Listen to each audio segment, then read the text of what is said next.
Oh, it's because you Oh, said. hello. No, I think we're live. Yeah, we're live. It's live. Ooh. There you Hi, go. Anita. Lovely to have you here. Looking forward to talking about public speaking today with Anissa. So Anissa teaches people how to command the stage, be it online in front of an invisible but huge audience or in person in front of strangers. So she works with people to help them find their inner voice and overcome mindset issues that may be blocking people from listening to it so that they can be heard. So being able to speak up and perform the way you want in life puts you back into a position of power and possibility. Yeah. Denise is also a barrister and has sensibility and flair for bringing out the best in people. She's also a professional singer who knows exactly how to help you convert your nervous energy into a compelling performance. So how are you, Anissa? Tell us about your journey from barrister to coach. I'm good, thank you. It's great to see you, Alison. Thank you for having me. Yeah, no, I'm really excited. Things are good. COVID is a strange time, but all the more reason to get everyone back into that place where you've got your mojo so you can hit the ground running and just start to do the thing that you love doing, but with more confidence.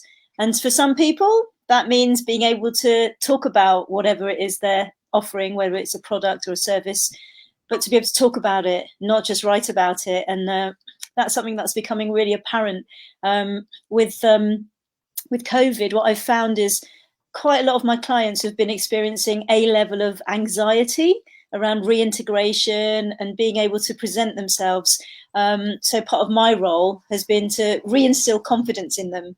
So I don't know if there's anything that you yourself have experienced or any of the people who are here today have experienced around lacking in confidence when it comes to trying to speak about things, especially because of lockdown and the pandemic. Anything? Yeah, well, I just find you're so used to being sort of 18 months now, wasn't it, nearly? Not quite 18 months, just over 15 months, 16 months. Yeah, just sort of so used to just being with people like your family and not getting out there. And I built up my confidence by doing lives at the beginning. When I started doing my Facebook lives, I was like a rabbit caught in headlights, really. It was like, ugh. But as I've done them, I mean, I haven't done that many, probably about 10, I guess. Each time it gets easier and easier and easier. So I would just say, if you're scared, just do it. Or you can, what I did do actually, I created like a dummy group that I'm a member of. Good. And basically practiced in there. I found that helped, just to even practice, how it worked, and then watched myself back and sort of critiqued myself, as it were. That's how I sort of started a dummy Facebook group and just practiced. No one could see me, so. That's such a good idea, and I'd really recommend it to people. So as Alison's just said, you can either create your own group or you can go to an established Facebook group where there are other people who also want to practice their public speaking, their presenting, and their performing. So I've got a group. It's called Public Speaking, Presenting, and Performing Practice Group.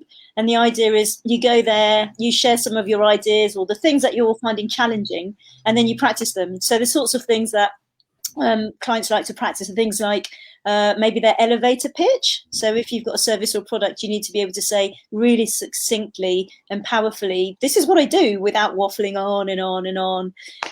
For other people, it might be that they're doing a seminar or teaching and they're just not very engaging. And so we look at things like your vocal inflections and how your voice sounds, but what you can do to change what we call the timbre of the sound. So that's the color of the sound, and things like the pace of the delivery. I was speaking really quickly so that no one can understand you, and everyone's thinking, take a breath, or are you taking a deep breath? And then thinking about every single word that you deliver to make sure people get the message across.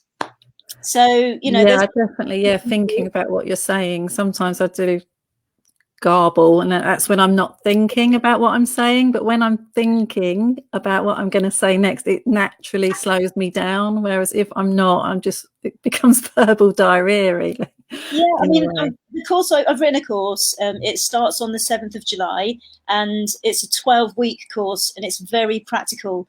The groups are really small. There's only 6 people per group, but I'm really excited about it because actually we're doing it on Zoom rather than Facebook Live, and it just gives everybody a chance to really delve deep into what they personally are finding challenging and want to work on. So the modules kind of take you all the way across from, well, I'm not going to tell you what the first module is, because when I say think about performing on the stage and in public, what's the first thing that comes to mind for you? That thought of going on stage? Terrifying. Yeah. That's why I prefer the lives, because you can't actually see the people. So the thing is, it's not about that first step onto stage when it comes to planning and preparing. So if you take yourself back a few steps, way before we get to that moment where you press live on a Facebook Live, or I'm going to now walk onto that stage to present, there are some steps before that, and it all starts with what's going on up here, and that's your mind, your mindset. If you're in a positive frame of mind, if you can control your thoughts, your emotions, and your feelings, and learn to channel any energy, especially if you've got fear running through you, then you can control anything. And I say that about breath as well. If you can learn to control your breath and your performance in life, you can get so many amazing results. But a lot of people don't put that effort and time in when they're planning and preparing something like a public performance, you know, on stage. Would you do exercises, like breathing exercises, before you even go on to?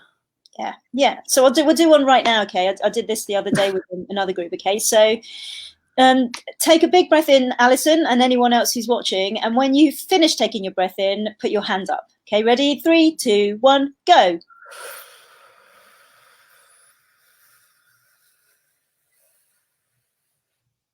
Okay. So we've got 8 seconds there. Okay. That was actually a really darn good breath. Oh, exhale. I was going to Now, thank you for telling me to do that. in the time that you took that slow, deep breath in, what do you think was happening to your body and all of the thoughts that are rattling through your brain? I was just concentrating on the breath. I wasn't even really thinking about anything else. Perfect. And so actually what you've done is created an immediate, effective distraction.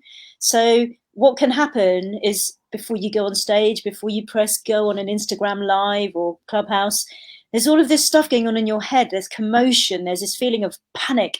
And actually all you have to do is just slow everything down. So that took 9 seconds. 9 seconds. And suddenly you're from this frenetic place into a place of instilled calm. And you controlled it. If I said to you, take that breath again and just look around to 3 different points in your room, pretending that you're on stage, or, well, actually you're not. You are technically on stage, aren't you? Because we are on stage now. This is our stage. So take that breath in again, but just look to 3 different places, make eye contact with each of those 3 different places in the room. Smile as you do it, because that releases endorphins as well.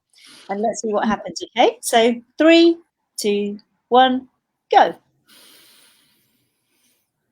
First point, second point, there's a smile. Third point. Lovely. So we get a much fuller and richer experience from you, and we feel a sense of connection, because suddenly you're not just in yourself, but you're connecting with your eyes and your smile and your body language. So, you know, it changes the experience for us as the audience, and for you as the person telling your story or your message. Yeah? So would you use those same exercises just going live as well over the internet as you would in real life if you had an audience? Yeah, I think some people find, you know, they're quite confused about the idea of, oh, I'm going live online and therefore I'm not in front of an audience. But actually the fear that people feel going live online is actually really valid. It's massive. And one of the reasons for that is a simple thing, actually, and it's that your audience is unquantifiable. So if you were on a live stage, you walked onto that stage, many people are petrified of doing that anyway. If you walk onto that stage, you're looking around and you're thinking, oh my gosh, there are so many people here. But at least you know that you've got either one person or 1,000, you know. Yes, when you're sitting online, you're going online. The first thing is when it's not Zoom and it's something like Facebook Live, Instagram Live, possibly even Clubhouse, what can't you see? You can't see the audience, no. No, so you suddenly have this like it. Well, you like it, but some people find it really quite traumatic because they're thinking, oh my gosh, how many people are watching me, and how do I look, and what if I go wrong, and what if this happens, and what if that happens? And then whilst that's all going on, you've got this other voice going, oh no one's left me any comments, or the other voice is going, oh no, someone's left me loads of comments and I haven't got time to look, and I don't know when to look. And all you have to do is have a plan. You've got to just have a plan. So one of the things that I teach you in the course is the different stages of preparation. So we start with mindset. We delve really quite deeply into mindset. We cover everything from visualizations, affirmations, things that really get you into a positive place so you can listen to that voice that's telling you, you're no good, you're never going to do this, and respectfully ask it to shut up. I'm always saying that to mine. Go away, leave me alone. Yeah, but we really get everyone deeply immersed within themselves, because if you can't get past that initial mindset block around anything, presentation, money, whatever it is, you're always going to find it difficult to progress. So once you've started to work on your own mindset and move from a tentative to a positive place, suddenly loads is available. And then we move on to planning. Yeah. And you think, well, how can you plan? How can you plan what's going to happen? Surely I'm going to get on stage and whatever happens, happens. No, absolutely not. 95%, if not more, of what happens on stage, whether it's online stage or a stage with real people, is planned. Even jazz improvisers. I'm a jazz musician. I sing, and there's a structure within that framework. That's how you improvise. So everything has solid foundations laid out for you. So when you plan, you know, I'm going to say this in my introduction. I'm going to say this in the middle. I'm going to take time to get these 3 messages across. I'm going to have a gentle outro. I'm going to make sure I've got a call to action if you're trying to sell a product or a service. And then thanking everyone. You know, there are really gentle steps that you'll all walk through, and I'll help you create templates so that they're personalized for you. There's no point in me saying to you, this is a one-size-fits-all scenario. You know, we're all different, aren't we? So what resonates with one person, some people like to learn by reading. Some people like to learn by doing. Other people can learn just by being shown. But I'm a very, what I call in-action coach. Not in action, as in not acting, but being in the moment with you. So I'm kind of walking alongside you as you're going through your journey and saying to you, all right, try this out. Make that mistake, right? Let's get that off the plan. It isn't for you. But that one is. Right, now we've got a plan. We're going to look at image. Why does image even matter? Well, I can tell you why it matters, because if you don't even know or care about what underwear you're wearing or what socks you're wearing, you're not going to feel hot and sexy and feel like... As long as it's matching. Well,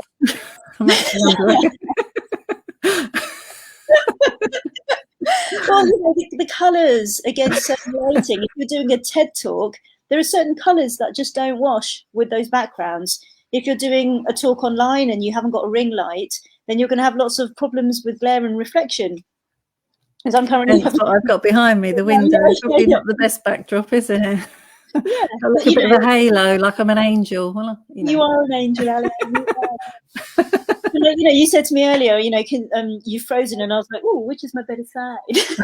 But, you know, if you think about what you're wearing and you wear something that you feel fantastic in, and you've planned it all down to a T, then you can really get comfortable in walking that walk and talking that talk, not just hoping for the best, you know? So then we move on from image to preparation. And you think, well, we just did that in planning. Well, no, in planning, you wrote down everything. You went through everything that you're going to need. But the preparation is now actually getting up and saying, right, where am I going to find the laptop or the PowerPoint slides that I'm going to use on that day? How am I going to make sure that I know how to use these buttons? You know, the amount of times I've been on stage and see someone drop their PowerPoint clicker and it's rolled off into the audience. And Oh thought, dear. now what? You know what? It's okay. It's okay. Run away. No, because you know we're human, and actually, an element of some mistakes is absolutely fine. You just have to have a plan. So the plan is have a chuckle with the audience if it feels appropriate. Ask them to give it back. Don't go running into the audience and stage dive in unless it feels appropriate. You know, I've been known to do chest bumps in corporate settings in training situations, but it's not for everyone. So I always think if I make a mistake, I try to think, oh, the people are there to support you mainly anyway, aren't they? They want you to do well. And absolutely, no one wants you thinking they're naked scenario. Yeah, that's an interesting one. When I was growing up, people would say things like, imagine they're naked or imagine they're tomatoes. And I think, why not just imagine they are who they are?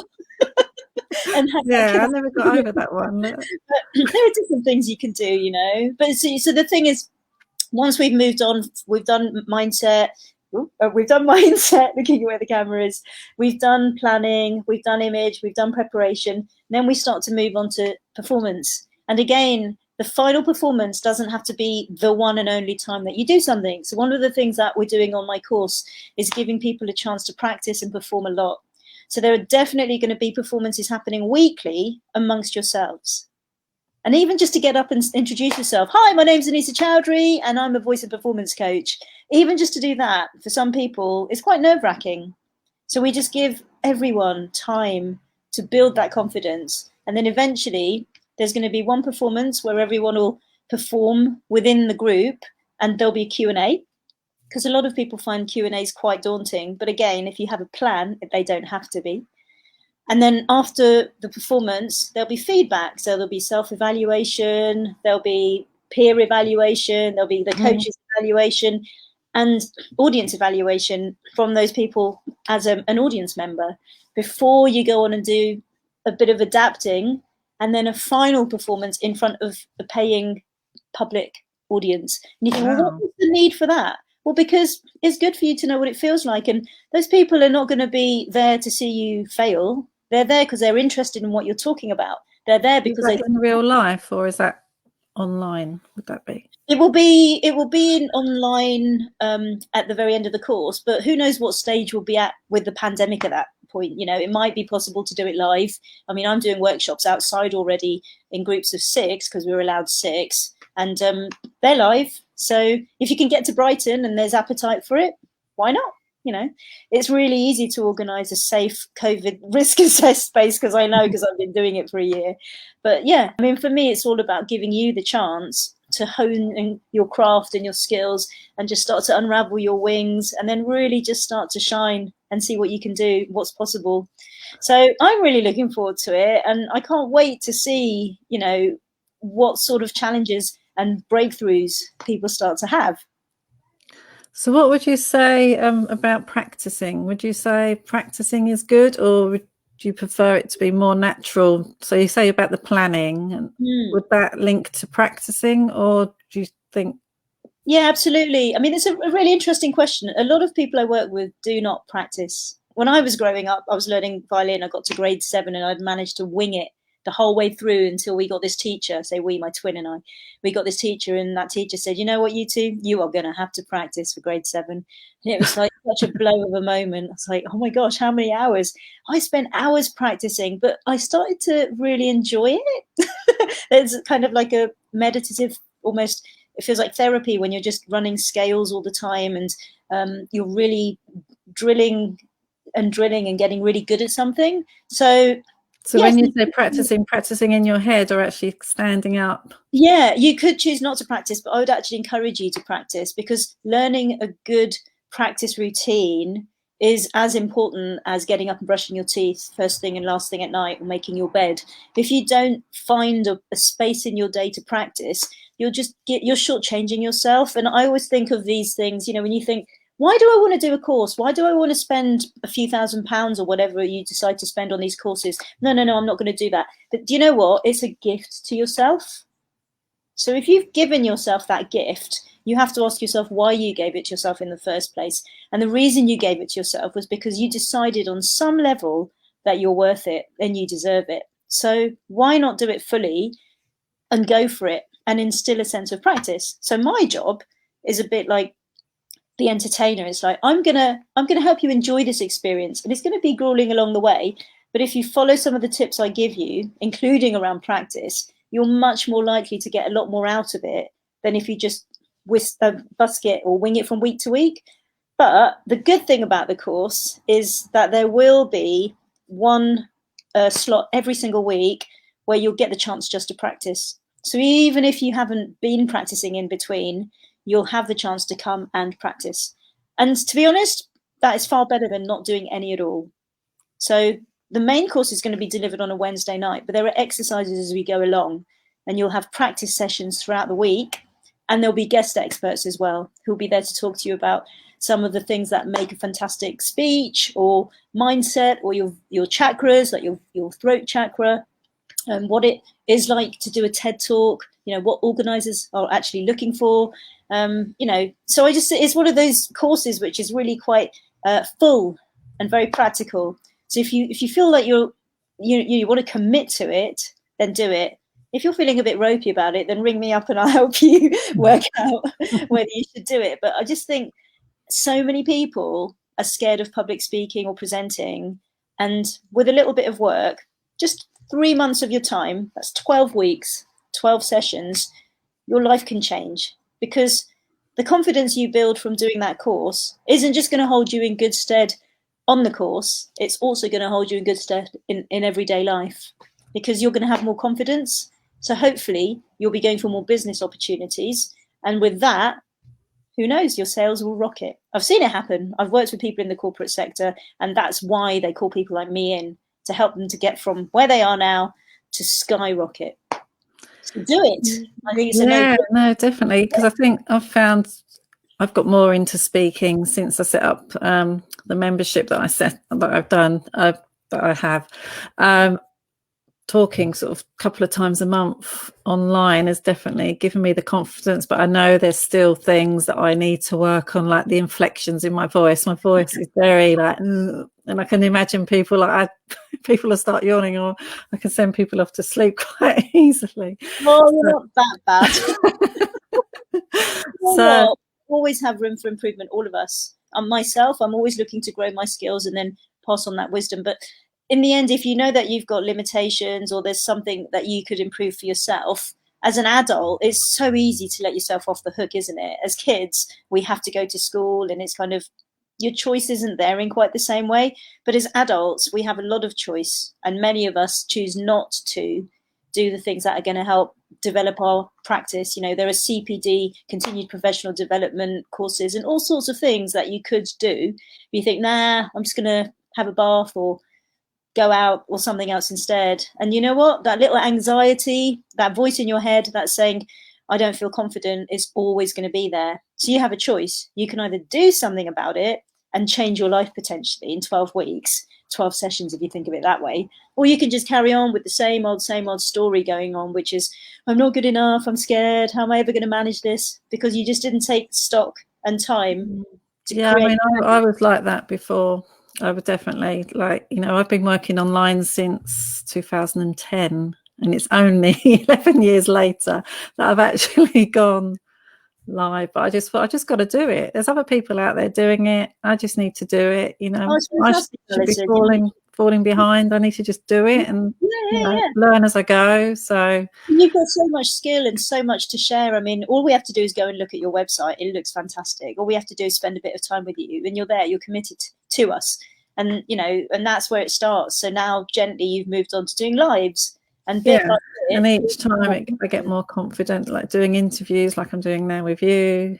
It's like, I mean, that's a nice way to start actually as well. If you're shy in front of the camera, I'd imagine, is to do like an interview, because then it's not all on you. It's not all on me. The camera's not focusing on me. It's focusing on you mainly. But you know, the shared space. I think that's quite a nice way to get into it as well. Doing like a joint thing, it takes the pressure off a bit. But Absolutely. Yeah, no, it sounds amazing. So, how did you get in? Because you were a barrister. Are you still doing barrister? You're still a barrister. No, so once you've trained as a barrister, you're always, you've got that qualification. But I chose not to stay in what I call legal land. I wanted to work much Oh, okay. with people. So I still have those skills. I still share a lot of 'Cause the. that's very theatrical, isn't it? Being a barrister, like, well, as I in think you're that's in why front of people an audience, aren't you? So you. do you know what? In the end, whilst that's a little bit, I would say, about ego, there's the underlying thing is the passion to help people and to make a difference to their lives. And that's why I started. That's why I decided to do it. But even without doing it, you don't need to do the bar and become a barrister to make that difference to people's lives. So I know when I work with people, I'm making a difference to their lives because they'll cry in my sessions, they'll laugh in my sessions, we'll unpick things which they didn't even know were there. They'll arrive feeling a bit confused or lacking in confidence. They'll go away feeling confident. So there are lots of things about being a barrister or a performer. They all come together under that umbrella. But ultimately, I think it's what a lot of people want to do in life, such as yourself, and that's just to help people. So we're taking the best of our skills and we're sharing them. So for me, the platform isn't in a set of chambers or in court. I don't need to do it there. I like to be in the community. I like to connect with people on a much more sort of heart level and help kind of unpick some of the stuff that they didn't even know was there. So a lot of the work I do is around what I call finding your inner voice, listening to that calling inside of you and saying, can you help me to live the life I want? And then gently paving the way, setting up situations of accountability where they have someone to hold them to account really and say, you said that you were going to do this week. What can I do to support you? Okay, you haven't done it. Let's look at that. What's that about? And try and find simple ways to make those things possible. And then gently, little by little, things start to change in their lives. You could be a parent in the playground who's really upset about something that's happened to your child and you really want to go and speak to the school about it, but you don't ever feel like you're being heard or you don't know how to express that. Or you could be in a work meeting and wanting to speak up and find that the same old Really, voices. yeah, I never really thought. I always thought about when you're talking about public speaking, as in like you're speaking to a room of people, or never really thought like one of like as you say, meeting a headmaster or someone at the school that you need to talk to and want to be heard. Or yeah, that's a You good need to find scenario. a way to find your voice and to be able to hear yourself and think, I'm okay with that. So lots of people don't like the sound of their own voice. They don't like how they come across, their physicality. They feel quite inhibited. And my job is to help to bring out the best in you and to say, I'm no better than you. All I am doing is enabling you to access what's already there and then just watch you shine. There's always going to be something that we can improve within ourselves. But the reason I love my work is because I know it makes a difference to people. Simple as that, really. Yeah, and I think in this day and age, it's so important to try and be a bit more. Well, you need to be visible for people to see you, and the best way to be visible is to show your face and get Yeah. out there and tell people. I mean, you can post like a million like social media updates with like stock images, but you're not really showing people who you are. People don't really know who you are through that. Whereas if you're giving people that confidence to get out there and show their faces, they're knowing the people that work behind that brand, and you're building that connection, that no trust connection that people buy from people that they like and people they know. So Yeah, and trust that is so builds important. that, doesn't it? The getting in front of the camera and talking builds that rapport in a way. Absolutely. I've always said to my students and clients, I will never ask you to do something where you'll embarrass yourself or look silly. Why would I do that? I'm not in the business of that. I'm in the business of helping you feel good and have a good experience. It's not all about the audience. It's all also about your experience. I'd say that's even more important, actually. So if I can help you to genuinely get to a place of confidence, then I know that I've done some really good work there. But it's an evolving thing, takes time. So why not invest some time in it for yourself now, especially as I say, like for some people, we're coming out of lockdowns created a level of anxiety, or lots of people, lots of entrepreneurs and business people have set themselves up with something new, and they need to get themselves out there. They need to find a way to articulate their message in a way that's going to be powerful and have a really positive impact. Yeah, and I think it helps you stand out from the crowd, because there's so many people probably setting up their own businesses right now. You know, since people have been furloughed, lost their jobs, a lot of people are going online now. So it sets you, if you're more visible and you're out there, people will remember you when they think about a product or service that they want. They'll think, oh yeah, I remember Anissa talking about that. I'm going to get in contact with you, because you're more visible. So that's my take on it as well. So there's so many people out there that are setting up their own businesses. You want to sort of raise your visibility and get out there, and I think you just need to take Anissa's course. Take my course. No, seriously, if anyone wants to connect with me and have a chat about it, we'll put the link in the comments below. Yeah, I'll put in the comments. Yeah. My website's Anissa Chowdhury. Actually, it's http://AnissaChowdhury.com, and then if you go there, you can get a link either about the course or about public speaking, or just connect with me if you have any questions and you just want to bounce some ideas or work out what some next steps might be for you. More than happy to pop a link to your group as well, because that group sounds good. The public speaking group, that's growing quite quickly as well. I'm a member of the group, and you've got 80 odd new members this week. So a lot of work going on to bring some energy to the space and make sure people know what's available. So tonight at 6:00, if you jump onto my Facebook timeline, I'm just going to have Zoom drinks. Nice. And I'm having a session called Ask Me Anything. So people can come along, they can ask me about the course. You can share what your wins of the week have been, what your woes have been. And, it's just a chance for people to connect and share where they are on their own journey in a relaxed way on a Friday night with a drink of your choice. And being someone who doesn't drink alcohol, my drink's probably going to be milk or a shake. Might make myself a banana smoothie. We'll see. I enjoyed the breathing exercises last night you did on your Facebook page. That was a good one. Yeah, good. I mean, breathing. That's enjoyable. Sorry? That was really enjoyable. Very relaxing. I needed that after a stressful day with my 2 kids. No, it wasn't that bad, actually. Yeah, no, it was nice to just chill out and have some time for me. Like you're saying, it gives you invest in yourself, and you're investing in your business as well, aren't you? So, so when people say, what's your instrument? Actually, it's your whole body, it's your voice, it's your physicality, your spirit, your mind, your body, your soul, all of those things. You think, are they relevant? Well, yeah, they are actually. If you're arriving into a space to talk about something that's really important to you, but you're feeling really vulnerable or emotional, the message that comes across may be affected if you don't know how to control your emotions, or you don't know how to channel your fear into positive energy. They used to say scientists can distinguish between fear and excitement. So if you think, what's that adrenaline you're feeling before you walk on stage? Well, before that, it was probably absolute fear. And it's only because you've learned how to channel that energy into something else that it raises you to another level. And suddenly that fear has become a really exciting weapon almost. It's like having a toolkit of all of these things available to you. That will mean that your presentation is so much more compelling than if you were just stuck in that fear. Sounds amazing. Sounds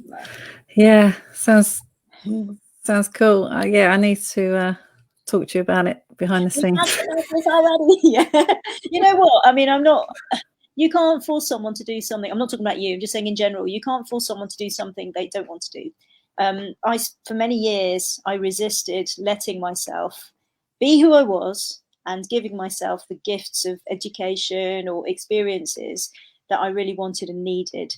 And it's only I'm 45 now, but I would say in the last 20 years, I started to put myself onto different courses and really grow my skills and grow my confidence. And it's like a gift to yourself. It really is. If you've got a dress that you really love, buy it. If there are heels you love, buy them, because they're a good investment. They'll make you feel good. And how you then present yourself is going to be completely different than if you shortchanged yourself. You do lots of things for other people in life, So why wouldn't you give yourself a lovely gift as well? Yeah, a gift of self-development, isn't it? And yeah, it's only money. I know that sounds really daft, and you know, there are some people that would describe their lives as rich, or they would say, I have a lot of money in my pocket. But actually, when I say it's only money, when you look at the value of what you get out of something like a course like this, it's not just about what happens in that 12 weeks on those 12 sessions. It's about every moment in between and how you're growing and developing yourself into an amazingly confident person. You know, not jumping around like, oh, my life's great, but it's actually just saying, I feel good. I feel in control. I and know. also the connections that you make as well, the people that you'll get to know on that course, you'll probably just, because you've been through that, it's like a bonding experience. You'll probably be connected with them for the rest of your life. And that's something, a gift you can carry with you for always. It's like music or love, you know. No one just takes it from you in a flash. Like, you can nurture it, you can grow it, you can look after it, and that is always going to be your gift. You've given it to yourself because you deserve it. Of course, you deserve it. Yeah, so I'll probably see you at 6 o'clock then for those drinks. Yeah. Oh, it's lovely to see you today. So it's going to be on Zoom, over on Zoom, yeah? Yeah, so if you're coming, ping me a message in the comments on Facebook, and then I will send you over the Zoom, and it will be shared in the practice group. But it's just a chance for everyone to hang out, ask some questions if you have any, share your wins and your woes, as I say. Lovely. Well, thank you for that, for those tips as well. Really, really, really brilliant. And yeah, good luck with the course. And yeah, check Anissa out. I'll put her a link in the comments. Check her out. Take See care. you later for some drinks. See you then. Bye bye. Bye bye.